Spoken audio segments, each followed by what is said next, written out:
Live from New Delhi, you're watching DD India News Hour, India's voice to the world. I'm Siddharth Bharadwaj. Coming up in the next hour. Sanai Takaichi elected as Japan's first female Prime Minister after clinching historic vote. PM Modi congratulates Takaichi, vows to strengthen India-Japan ties.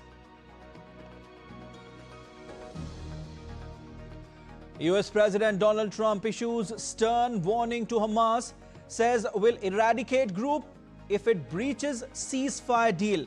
JD Vance heads to Israel for Gaza ceasefire talks.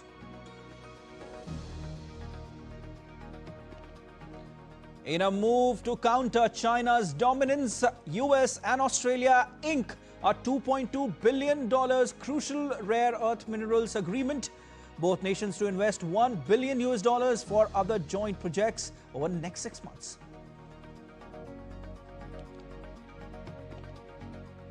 PM Modi pens letter to citizens of Bharat, hails Operation Sindoor, urges everyone to respect all languages, adopt India-made products.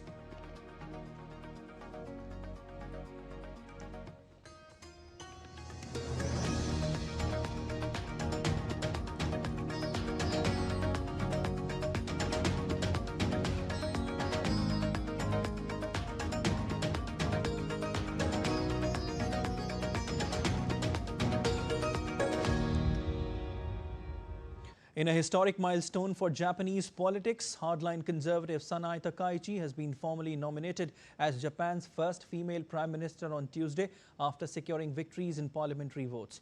Takaichi garnered 237 votes in the 465-seat lower house, exceeding the majority threshold. In the upper house runoff against opposition leader Yoshihiko Noda, she won 125 votes. This follows the Liberal Democratic Party's coalition with the right-wing Japan Innovation Party succeeding Shigeru Ishiba amid election setbacks. Takaichi pledges economic reforms, stronger US ties and increased women's cabinet roles without quotas.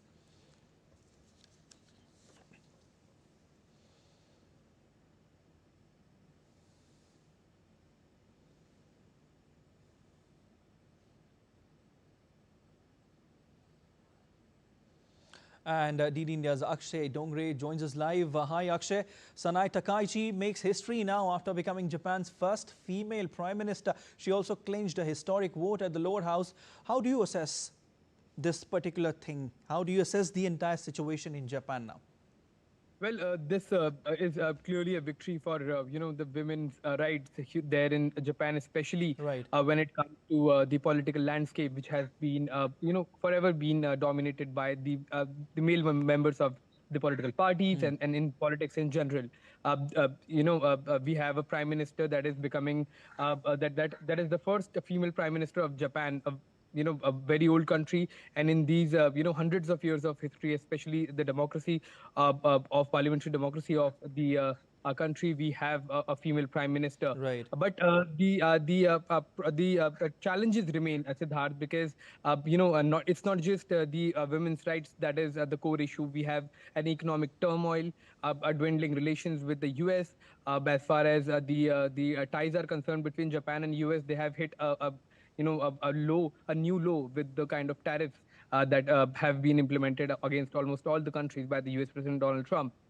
So let's see how Prime Minister Takaichi will manage to mend ties with Donald Trump, how she will mend ties between the two countries, and also keep a check the opponents within the party, the Liberal Democratic Party that has several factions who have many times pulled the prime ministers despite being from the same party. In fact, in the last 2 decades, we have 10 prime ministers changing. In the last 5 years, we have Right. 5 prime ministers. So it's quite challenging for Prime Minister Takaichi as well to ensure that she now provides some sort of political stability to Japan, which is much required right now. Definitely. When we talk about challenges, Akshay, the population in Japan is also on the decline.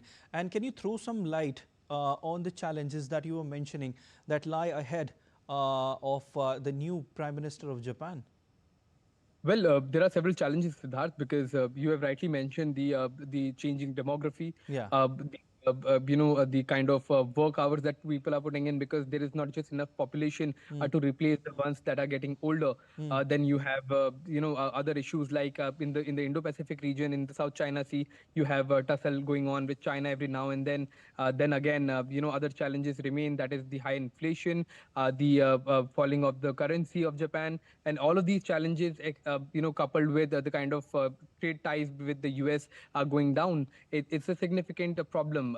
And also, Sanai Takaichi, being from the conservative bloc of the LDP, she has talked about patriarchy. She has, in fact, supported Yeah. patriarchal society in Japan. So many of the people, many of the women voters were also not very optimistic about her trying to bring a massive change in the society as far as being the first female prime minister is concerned, because she has supported the older traditional rules, and that will also include the facing the challenge of falling population, because she has been a proponent of marriages, people having more children, restoring the demography that is at loss. So all of these challenges remain, and we'll see how Sanai Takaichi handles them. Definitely. Akshay, employment to locals is also a big challenge in itself, because the Japanese, they keep saying that the government should give employment to Japanese first and then to other people who are coming from the other countries. So can we see some improvement in that as well with new Prime Minister coming at the helm of the country? Well, Siddharth, we it would be sort of probably too much to say that all the Japanese are have that opinion. Many of the people do. So it also has different kind of opinions when it comes to immigration, because if the population is just not there, then people will not. There is not, if immigration is not there, population is falling, then you will not have labor force, and the economy will come crashing down. That is one challenge. So yes, immigrants are helping the society continue Right. with its development, economic development. So that is one there. But when it comes to political stance of Sanai Takaichi, the situation with immigration may just become worse, because she's part of the conservative bloc, remember, and she will be coming with policies that will be more pro Japan than pro immigration or pro other kind of liberalization of the economy, liberalization of the citizenship rules. So there you will not see any sort of improvement as of now. That's what assumptions are being made. However, we'll have to see that how given the challenges, she will deal with them. Definitely. And also, Akshay, Prime Minister Narendra Modi congratulated Sanai Takaichi on becoming the first female Prime Minister of Japan. Besides, Donald Trump might be visiting Japan soon to meet the new Prime Minister. Any information on that, Akshay, and what can we expect from that? Well, it would be a speculation at this point in time. Okay. However, we have a Quad leadership summit in India, so we can expect Sanai Takaichi to visit India as part of being the Prime Minister of Japan. And Prime Minister Narendra Modi has always been a proponent, in fact, one of the world's biggest proponent of women empowerment. We have our own Nari Shakti drives in almost all the sectors of society and economy, from military to corporate, everywhere, from education to other schemes that government is launching, is also being launched, keeping in mind the women empowerment. And this is, in fact, a victory, or a major victory of women empowerment itself, for female Prime Minister of Japan. So we can expect very warm relations between India and Japan, even closer than we have seen in the last few times. However, they also have been exceptionally strong, from Fumio Kishida to Shigeru Ishiba. Then Shinzo Abe was a very close personal friend of Yeah. Prime Minister Modi, Yeah. and we can expect the trend to continue in future as well. Definitely. Wonderful analysis there, Akshay. Thank you so much. We leave it there. PM Narendra Modi congratulated Sanai Takaichi on her election as PM of Japan. In a social media post on X, PM Modi said, and he said, looked forward to working closely with her to further strengthen the India-Japan special strategic and global partnership. PM Modi said that our deepening ties are vital for peace, stability and prosperity across the Indo-Pacific and beyond.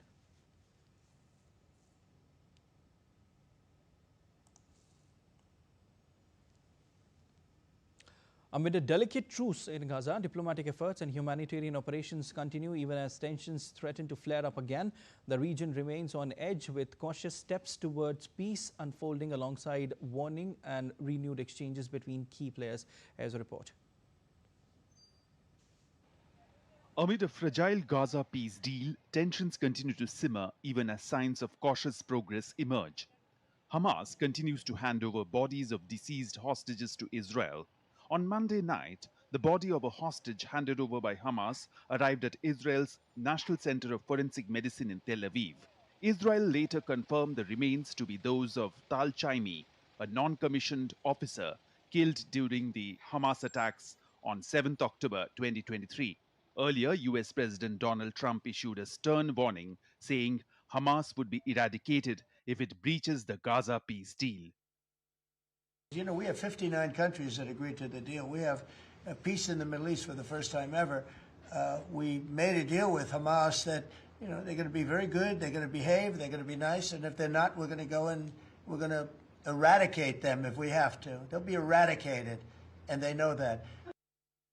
His remarks came as US Vice President J.D. Vance will join two senior American envoys in Israel amid growing concerns that weekend violence could derail the truce.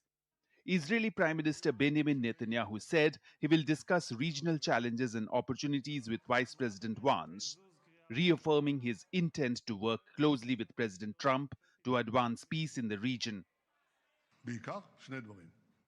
We will discuss two issues, mainly two issues, about the security challenges we are facing and about the political opportunities we are facing.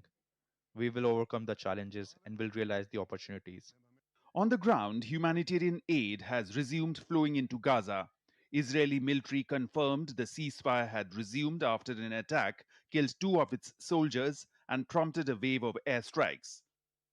Over the weekend, we and our partners continued to collect aid from the Kareem Shalom Kisufim crossings. This included postpartum hygiene kits, medical supplies, fuel, food, and water. And yesterday, for the first time, Israeli authorities allowed the United Nations to deploy monitors at the Kisufim crossing.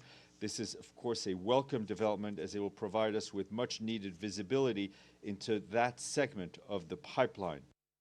While aid and diplomacy cautiously resume, the fragility of the Gaza truce remains a stark reminder of how close the region stands to renewed conflict. Bureau Report, DD India. And still to come on DD India News Hour. French police steps up hunt for thieves who stole royal jewels from the Louvre Museum.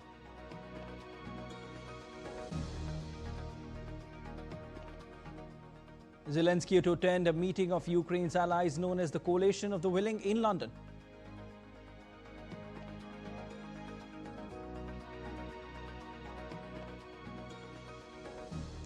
Former French President Nicolas Sarkozy sentenced to 5 years of prison for conspiring to raise campaign funds from Libya.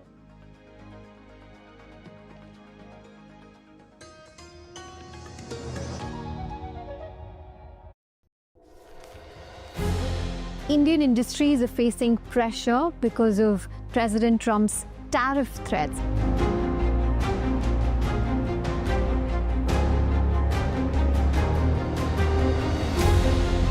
Even tariffs are part of the story, actually. If you were to look at the whole story of the deindustrialization of India, it began in many ways under the British rule. They say, oh, it's not our fault. India fell behind because you missed the bus for the Industrial Revolution. My answer is we missed the bus is because you threw us under its wheels.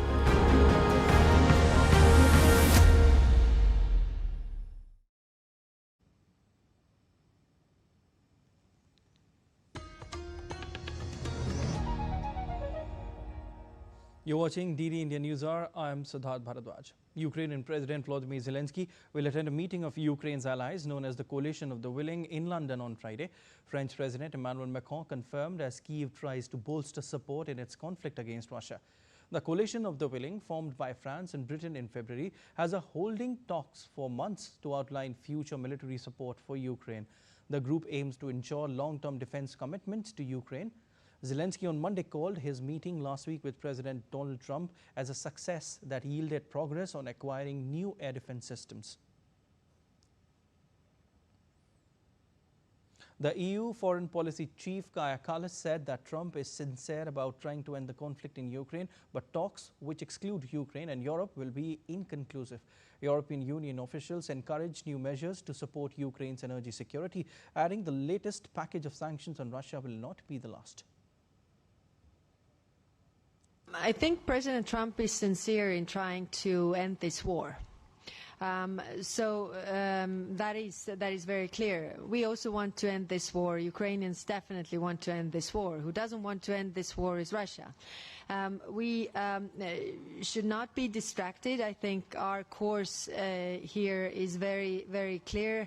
Our point is that we have to make also Russia to want peace. And that's why we are working, also trying to convince our allies all across the world that nothing can come out of these meetings if Ukraine or Europe is not part of it.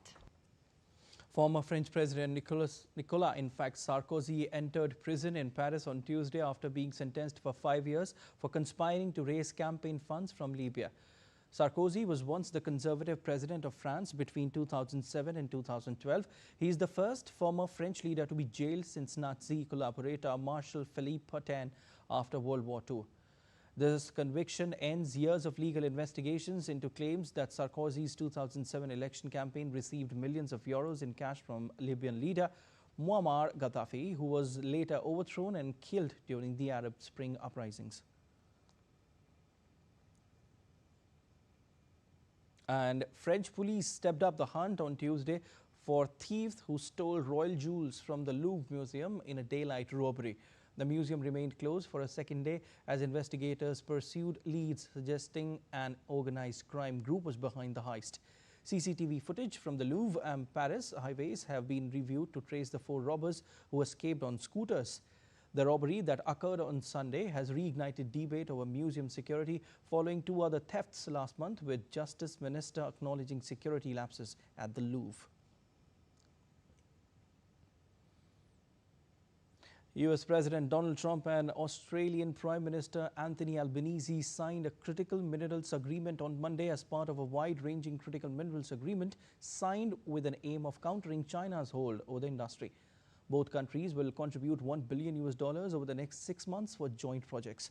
The U.S. Import-Export Bank said it sent 7 letters of interest totaling more than $2.2 billion to advance U.S.-aligned critical minerals projects in Australia. Australia said in a statement that it would provide up to $200 million in concessional equity financing for the project, which includes offtake rights for the Australian government, while the US would also make an equity investment with offtake rights. We are discussing critical minerals and rare earths, and we're going to be signing an agreement that's been negotiated over a period of 4 or 5 months. And it was sort of good timing that we got it done just in time for the visit. And we worked together very much on rare earths, critical minerals, and lots of other things.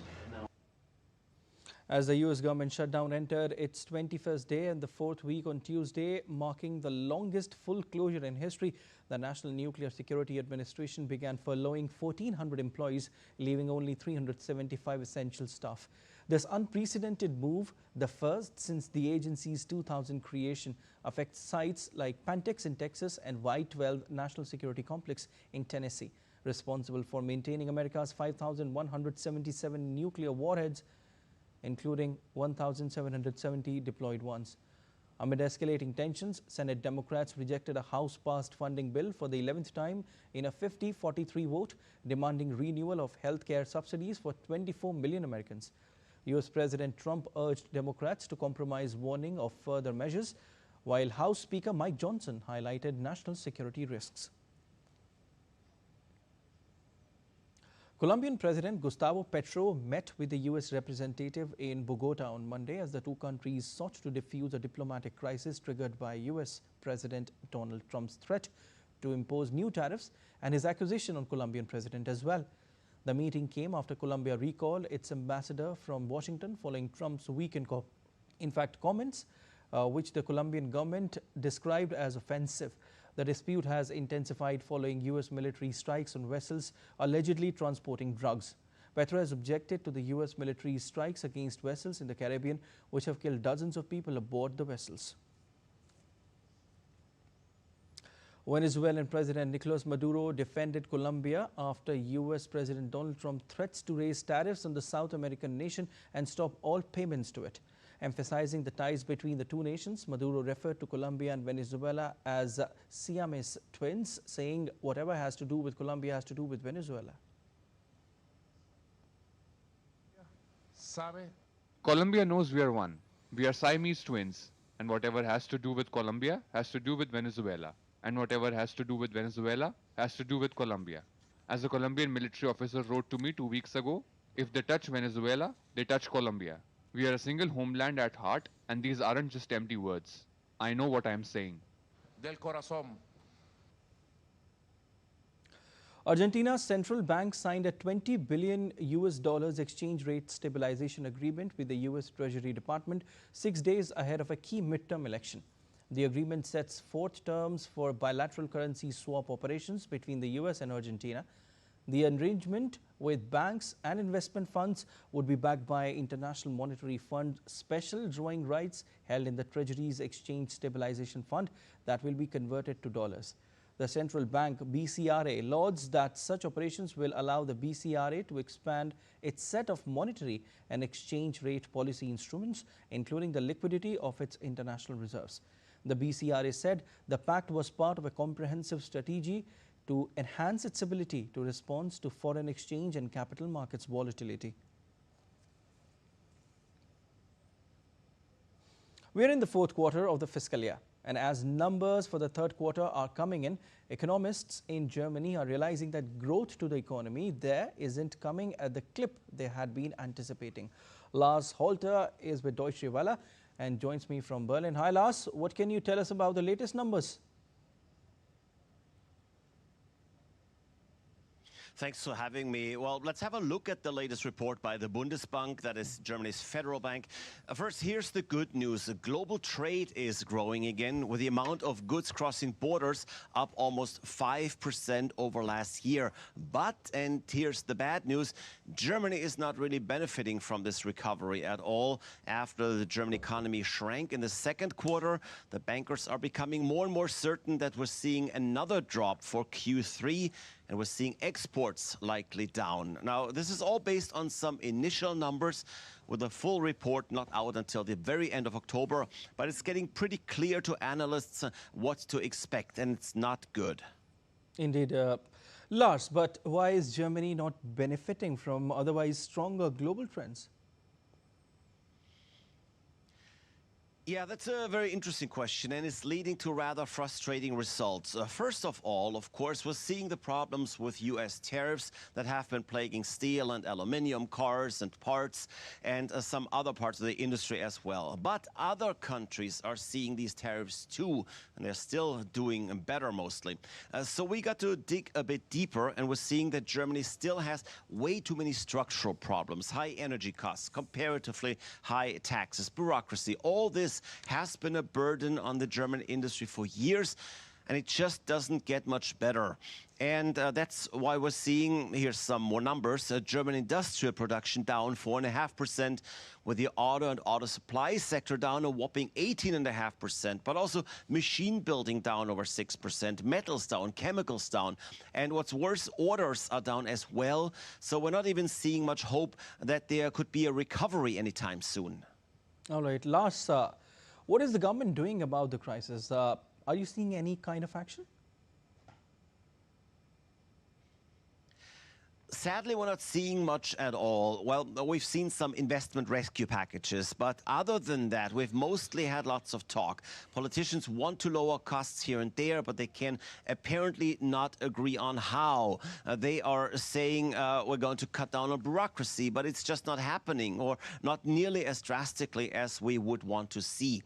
In fact, there's a new statistic out this morning, too, that says that German companies have hired 325,000 1,000 new employees last year just to deal with bureaucracy. Most of them actually, as companies have ever higher standards for data privacy and IT safety, as well as the supply chain documentation law.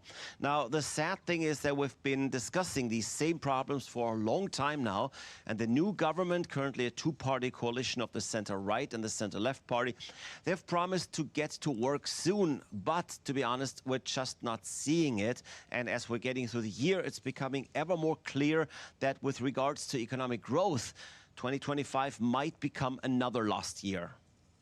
All right, Lars, thank you so much. And let's take a look at other stories making news around the world. American pianist Eric Liu won the top prize at the prestigious 2025 International Chopin Piano Competition in Warsaw, claiming a €60,000 award and a gold medal. The 27-year-old pianist wowed the judges with his mesmerizing rendition of Chopin's Polonaise Fantasy in the final round. The second place went to Canada's Kevin Chen, whose performance also left a lasting impression.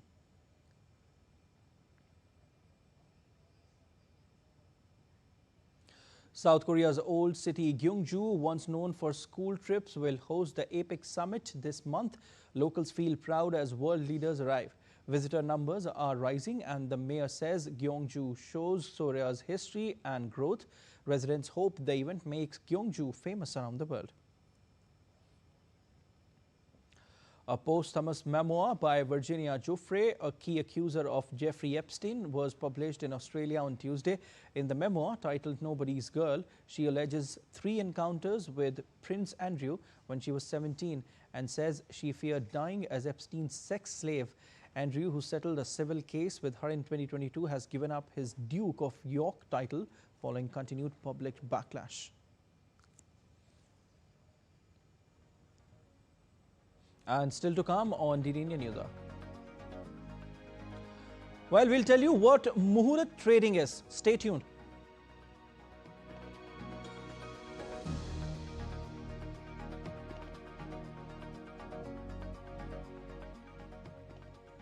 India's Defence Minister honours fallen police personnel on Police Commemoration Day.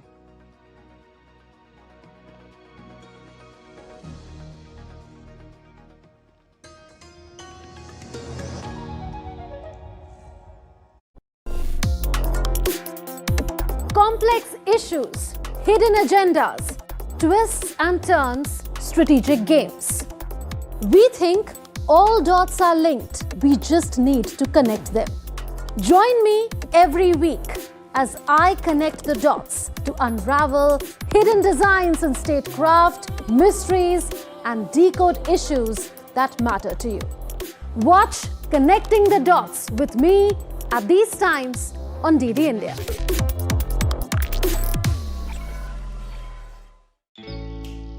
Jharkhand will mesmerize you with majestic nature, rich heritage, and colorful culture. Hello. Johar. It fits perfectly. Thank you. Full workout ho gaya. Ready?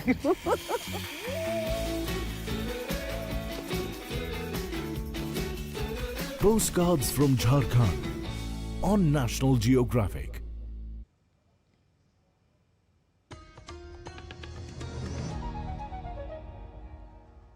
You're watching DD India News Hour. I'm Siddharth Bharadwaj, and a quick recap of the headlines. Sanai Takaichi elected as Japan's first female Prime Minister after clinching historic vote. PM Modi congratulates Takaichi, vows to strengthen India-Japan ties.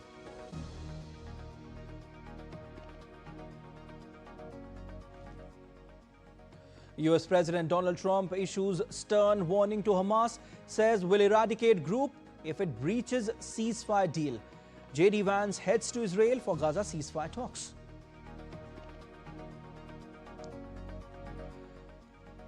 PM Modi pens letter to citizens of Bharat, hails Operation Sindoor, urges everyone to respect all languages, adopt India-made products.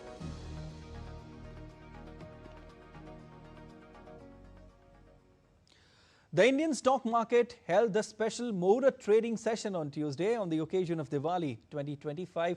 The Muhurat trading session is an annual ritual considered highly auspicious and marks the beginning of the new Hindu calendar year or Vikram Samvat. Muhurat trading session is a symbolic one-hour trading session conducted by the Indian stock exchanges and the commodity exchanges.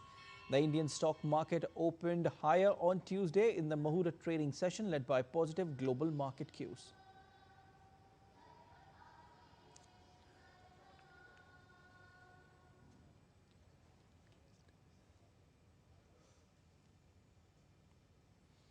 All right, and my colleague Shama Mishra is joining me live from Mumbai with Ashish Chauhan, who is CEO, National Stock Exchange of India. Hi, Shama. It's indeed an auspicious occasion today. To begin with, throw some light on what Muhurat trading actually is and what is its significance. Shama. Well, Siddharth, we have Ashish Kumar Chauhan with us, the MD and CEO of NSE. And as you've put the question, what is Muhurat trading? Let's go and ask him only. Sir, we've all been saying that Muhurat trading is that one auspicious Muhurat where the Indian traders and the brokers, they come together and invest symbolically. What more can you tell about this Muhurat trading? In a way, it starts with the closing of the year and starting of a new year. The Vikram Samvat, which is a calendar followed by many in the western parts of India, many of the traders and businessmen, they close their books of accounts today and start the new book for tomorrow, because today is the last day of their calendar and the next day, that is tomorrow, is the new year of starting of new year. So they close the books and open, so opening balance is created that way.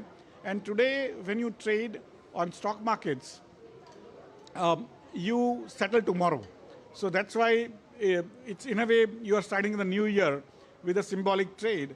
And that's why in Bombay Stock Exchange, which is there for 150 years, but many other exchanges where western parts of India's, Gujaratis and Marwadis were prevalent, they ended up having this Muhurat Ka Sauda. And it's also the day on which Bhagwan Ram came to Ayodhya back, but also Mahalakshmi, which is goddess of wealth, also was born on this day. So in a way, Diwali has many sort of issues or significance. And trading today is considered very auspicious, and many people today want to take leave.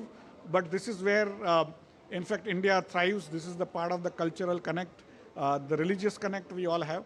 And in some ways, NSE has a very deep connect, because NSE's equities market started on a Diwali day on November 3, 1994, precisely for the same reason, that if you are creating a wealth or a temple of wealth like NSE, it has to be Diwali, right? So that's where on Diwali day, NSE's equities markets were born. All right. So a very interesting fact sir has told over here.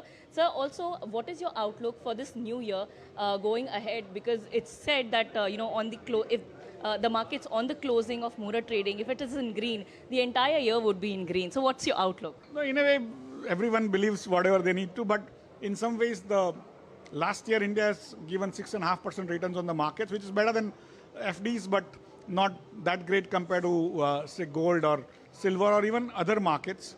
And that's where, in some ways, the global tariff war which broke out also played its own part. But this year, I think the global tariff war, India is becoming much stronger. Services exports have become much better, and biggest thing is the monsoon. This year, the monsoon has been phenomenally good. And so overall, the next year looks good. We are already running at 7.8% GDP growth quarter on quarter. And I think next quarters would be even better going forward. Also, Bachat Utsav, or a gift of GST, was also announced by the government. How do you see this panning out in the next year? So yesterday we delivered almost 125,000 cards across all the manufacturers. Like 85, 87, I recall, we were not making even 100,000 cars. So we are delivering in one day so many cars. Tells you that the GST reforms initiated by Honorable Prime Minister have been great success, and that of course increases the income in people's hands by almost 5-7%, which they can of course use for investments, but also for consumption. Both are good for the markets. You mentioned about that, the people, they have more disposable income in their hand. The youngsters are coming more into the markets. What's your message for the first-time investors? And also, how robust do you see India's GDP or India's economy today? India's economy is much more broad-based, much more robust, and with all the new initiatives of PLI, GST reduction, even services exports have been doing very well. So overall, next 5, 10, 20 years, India is going to do exceedingly well in terms of the economy vis-a-vis rest of the world. There will be some minor hiccups here and there, but overall, India's future is very, very bright. And the investors, many times they are made to think that you can trade a lot and you can make money. I don't think that is possible. You need to invest for long term. Don't trade in derivatives if you're not an expert. And if you don't have the time to understand how economy functions, how companies function, and also what are the factors affecting them, you might like to invest through mutual funds or portfolio managers or ETFs, or even take advice from financial advisors. But as you don't do your own medicines, you go to a good doctor. I would suggest if you are not an expert, you would rather go through somebody else to invest in markets. Markets have been great. They have given great returns, but also they require expertise, which any one of us may not have initially, and we can take somebody's help to manage those funds for us. All right. Thank you very much for talking to us, sir. So very important advice over here he's given. As we don't do our medicines, we rely on the doctors. Same way we should be relying on the experts, that is the brokers or the share market experts to trade. And this mantra, right from Ashish sir to many other experts, this is the mantra that invest but in long term. Don't do intraday, don't play and have faith in the Indian markets, because Indian economy and Indian markets are robust and strong. Back to you. All right, Shama, we leave with that. Thank you so much. And Defence Minister Rajnath Singh laid a wreath at the National Police Memorial in New Delhi on Tuesday to honour fallen police personnel on Police Commemoration Day. The day marks the sacrifice of 10 policemen killed in an ambush by Chinese troops at Hot Springs in Ladakh on October 21st, 1959. Defence Minister paid tribute at the Wall of Valour. A joint parade of Central Armed Police Forces and Delhi Police also takes place on this day. Defence Minister Rajnath Singh addressed in New Delhi, lauding the forces, saying the army and police may operate on different stages, but their mission is one and the same: to protect the nation.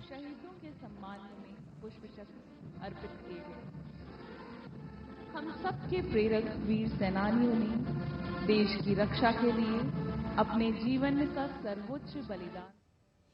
सेना हो या police, ये दोनों ही देश की सुरक्षा के अलग अलग पिलर्स हैं।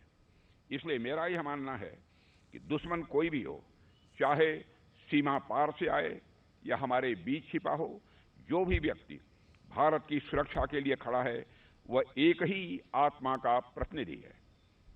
सेना और पुलिस में बस मंच अलग हैं, लेकिन इनका मिशन एक ही है: राष्ट्र की सुरक्षा। Further, Rajnath Singh lauded the transformation of former Naxalite-affected areas into thriving education and growth hubs. He highlighted that regions once plagued by Naxalite terror now feature roads, hospitals, schools and colleges, crediting the police and security forces for their pivotal role. एक लंबे समय तक नक्सलवाद हमारी आंतरिक सुरक्षा के लिए समस्या रहा है और हमारी पुलिस, सीआरपीएफ, बीएसएफ, सारी पैरामिलिट्री फोर्सेस और स्थानीय प्रशासन ने मिलकर जिस तरह संगठित तरीके से काम किया, वह काबिले तारीफ है। साथियों, पिछले कई वर्षों के हमारे सम्मिलित प्रयास अब फलीभूत हो रहे हैं। पूरे देश को अब यह भरोसा हो गया है कि अगले वर्ष तक इस समस्या का नामो निशान नहीं रहेगा। भारत के जो क्षेत्र रेड कॉरिडोर के नाम से कुख्यात थे, वह अब ग्रोथ कॉरिडोर में बदल रहे हैं। सरकार जो इतने परिवर्तन कर पाई है, उसमें बहुत बड़ा योगदान हमारे पुलिस बलों का और हमारे सुरक्षा बलों का है। Prime Minister Narendra Modi shared a heartfelt message on X for Police Commemoration Day, saluting the courage and supreme sacrifices of Indian police personnel. PM Modi wrote on X, and I quote, "On Police Commemoration Day, we salute the courage of our police personnel and recall the supreme sacrifice by them in the line of duty. Their steadfast dedication keeps our nation and people safe. Their bravery and commitment in times of crisis and in moments of need are appreciable."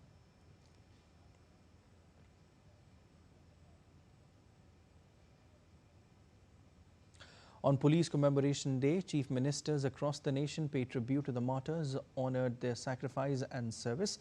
In Uttar Pradesh, Chief Minister Yogi Adityanath paid tribute in Lucknow and recalled the Grand Prayagraj Mahakumbh, where the Uttar Pradesh police and other security forces demonstrated exceptional dedication and discipline, setting high standards for security and public order.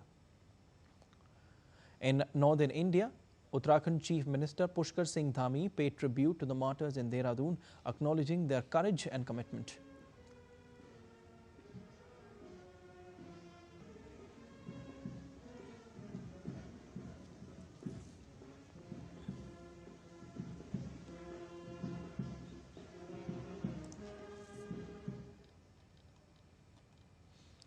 In southern India, Karnataka Chief Minister Siddaramaiah paid homage to police martyrs during a commemorative program held at the City Armed Reserve Grounds on Bengaluru-Mysuru Road. In Surat, Gujarat Deputy Chief Minister Harsh Sanghvi remembered the brave hearts on Police Commemoration Day. The minister emphasized that the role of police personnel in maintaining peace and security across the state is more vital than ever.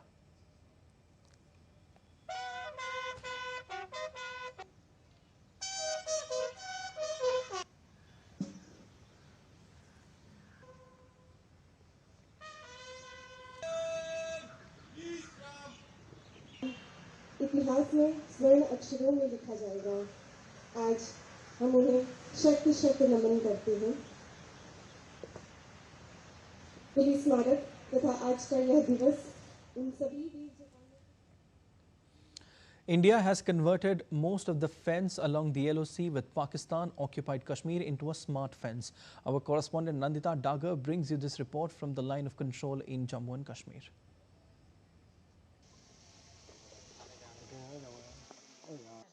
This is the Anti-Infiltration Obstacle System, or AIOS, commonly known as the fence between India and Pakistan-occupied Kashmir, here in the Naushera sector of J&K.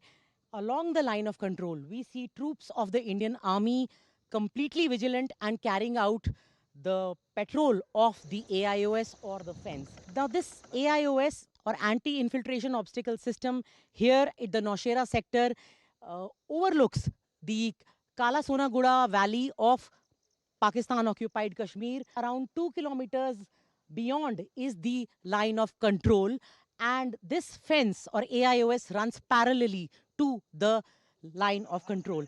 Now, India shares a line of control, which is the de facto boundary between Pakistan-occupied Kashmir and our Jammu and Kashmir. This de facto boundary is 740 kilometers long. Now, India is upgrading this AIOS or this anti-infiltration obstacle system to a smart fence. How is it doing that? It's adding optical sensors, infrared sensors, acoustic sensors, and artificial intelligence sensors to this fence. So any movement, body heat, or image of infiltrating terrorist will be caught on cameras. Most of this work is already complete in most of the part of the fence. That is around 740 kilometers of fence. More than 700 kilometers has already been converted to a smart fence with optical, thermal, infrared, and acoustic sensors on it. Artificial intelligence will be playing a big role.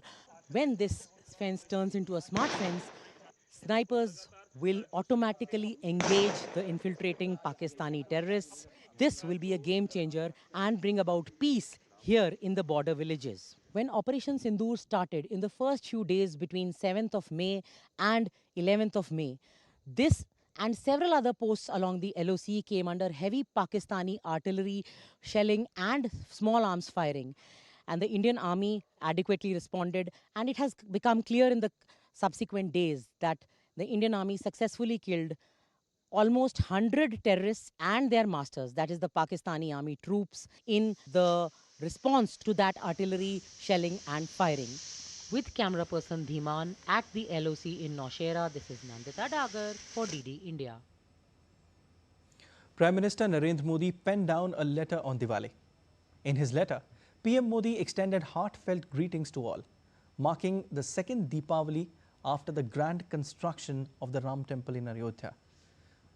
PM Modi affirmed Operation Sindoor as a recent example of upholding justice, adding that the festival is particularly special this year as lamps will be lit in many districts, including remote areas where Naxalism and Maoist terrorism have been eradicated.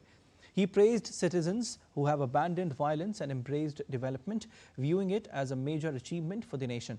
Prime Minister Narendra Modi also praised the significant milestone of implementing reduced GST rates. He noted that during the GST Bachat Utsav or Savings Festival, citizens have collectively saved thousands of crores of rupees. Prime Minister Narendra Modi also lauded the historic achievements of lowered GST rates were implemented. During the GST Bachat Utsav, citizens are saving thousands of crores of rupees. Prime Minister articulated that in a world going through multiple crises, Bharat has emerged as a symbol of both stability and sensitivity. PM Modi also lauded the journey of a Viksit and Atmanirbhar Bharat. PM Modi urged citizens to support and purchase local Swadeshi products, encouraging everyone to embrace the spirit of vocal for local.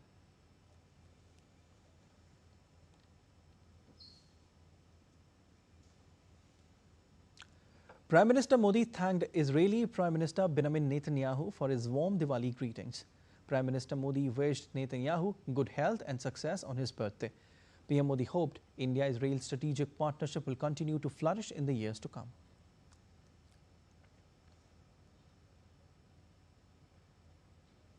Pollution levels and weather patterns are causing significant challenges across India this week. From worsening air quality in major cities to heavy rains triggering floods and warnings, here's the latest update on how the environment is impacting daily life in key regions. In Delhi, the air quality index touched 368 on Tuesday morning, placing it in the very poor category. The spike in pollution levels come amid post-Diwali smog and stagnant weather conditions, further deteriorating air quality across the capital. Agra woke up to a smoggy morning on Tuesday with a thin layer of haze covering the city. The iconic Taj Mahal was partially shrouded in fog, creating a blurred silhouette against the grey sky. Mumbai's air quality took a hit after Diwali, with the AQI reaching very poor levels at 377 early Tuesday morning. The rise in pollution is linked to firecracker emissions and slow wind conditions. PM 2.5 was identified as the main pollutant affecting the city's air. Meanwhile, a low-pressure area is expected to form over the southeast Bay of Bengal in the next 24 hours, bringing heavy rainfall, thunderstorms and gusty winds to Odisha.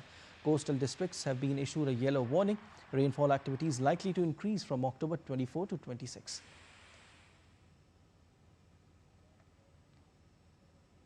Thoothukudi in Tamil Nadu is facing severe waterlogging after 4 days of heavy rainfall, causing widespread flooding and disrupting daily life. The Regional Meteorological Center has issued a warning for continued heavy showers across Tamil Nadu from October 23rd to 25th, affecting multiple districts. Veteran actor Govardhan Asrani passed away in Mumbai yesterday at the age of 84. Family sources said Asrani breathed his last around 4 p.m. Best known for his role as the jailer in Sholay, he also starred in hits like Chupke Chupke, Bhool Bhulaiya, Dhamal and Bunty or Bubbly 2. With a career spanning over 5 decades, Asrani's contribution to Hindi cinema, especially in the genre of comedy, was both prolific and profound.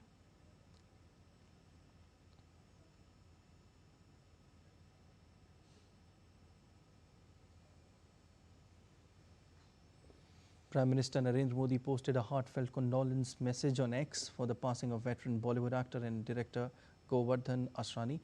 PM Modi wrote in his X post, and I quote him, "Deeply saddened by the passing of Sri Govardhan Asrani ji, a gifted entertainer and a truly versatile artist. He entertained audiences across generations He particularly added joy and laughter to countless lives through his unforgettable performances. His contribution to Indian cinema will always be cherished. My condolences to his family and admirers. Om Shanti. You're watching DD Indian News. Time now for sport. And Indian wicketkeeper batter Rishabh Pant will make his long-awaited return to competitive cricket in the India A versus South Africa A 4-day match series. Pant was sidelined after fracturing his foot in July during a test match against England in Manchester. The Board of Control for Cricket in India appointed Pant as the captain for the two 4-day matches after the left-handed batter completed his recovery. Meanwhile, Sai Sudarshan has been named vice-captain of the squad, which features several test regulars like KL Rahul, Mohammad Siraj and Prasidh Krishna. The squad is dominated by young upstarts who will be looking to make their mark on the international stage. The squad includes India's domestic stars like Ayush Mahatre, Rajat Patidar, Abhimanyu Eswaran, Tanush Kotian and Anshul Kamboj, among others. India will play South Africa A ahead of the much-anticipated test series between India and South Africa in November. The first match will begin on October 30th, followed by a second on November 6th. That's all for this edition of DD India News Hour, but let us know your thoughts on the news of the day. For those on the go, you can get all the latest news and updates from India and across the world on DD India mobile app. The app is available on both Android and iOS platforms, and you can scan the QR code on the screen to download now. We'll be back with more news as it breaks here on DD India. I'm Siddharth Bharadwaj from all of us here in Delhi. Thanks for watching DD India News Hour.